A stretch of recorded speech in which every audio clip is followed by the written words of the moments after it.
It's WG bringing you SMB, and you've assembled your 5 most favorite characters. There might even be a rare ancestor among them, and you've played to level 80. But all of a sudden, you have a problem, and that is you cannot get past level 80 unless you get copies of these heroes. So what do? Do you bring out the credit card? Do you bring out the big cash in exchange to get past level 80? Hell no! What you're going to do, you only have to do this twice in the whole span of your account if you do everything correctly. So what you do is you pay the 10 gems. So let's make sure we pay the 10 gems on all of our characters. You see this is doing live.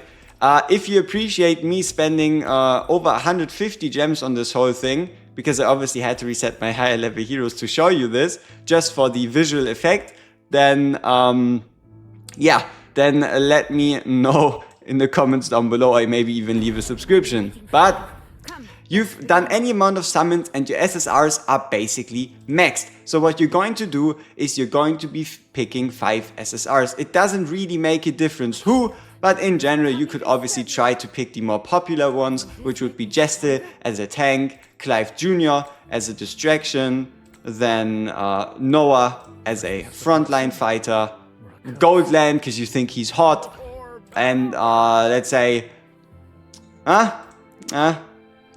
you know.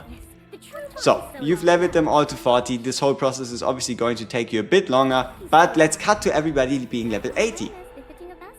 So now you've upgraded your SRs to level 80. What do you do now? You obviously gather the resources needed to get to level 81. So let's quickly get ourselves all our 5 characters to level 81. And then you will be able to head into the transfusion system. So a quick explanation on a transfusion system. You do not drag characters in. It is automatically your highest 5. So we've dragged our characters in. They are level 81. And what you're going to see is, for example, our Lamine. We don't have a copy in Lamine, but Lamine is still level 81 out of 80. So this whole thing works up until level 160. So you won't have any problems. You can just level up these characters. You can continue using whoever you want. And if you're worried, oh, but I have an awakening on my Bella, do I still get the stats even though I transfuse her? Yes, you do. You do not have to level a character for them to activate their Spirit Siphon bonuses. So it does not make a difference who you level, it's about who you use. So you've transfused yourself the 5 SSRs, and all of a sudden you've pulled a copy of an SSR and you wonder, should you change it? Keep in mind, it's going to be again 10 gems to reset. It's going to take a bit of your time. And then as soon as you hit level 120 on everyone and you still haven't pulled another character copy, so a second one or a third in total, you will again have to reset her and swap her out.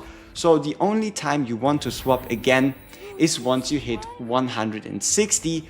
And to get over the 160, well, trust me, it's going to take a while before you hit 160. There is not going to be a rush. It's going to be a while before you hit 160.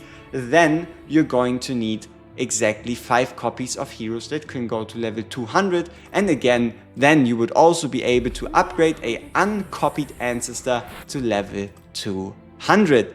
I hope that helped you out. And again, if you're looking for more stuff from myself or the community as a whole, I also have a Twitch where I stream every day, as well as on this YouTube channel, and also a Discord link. Peace!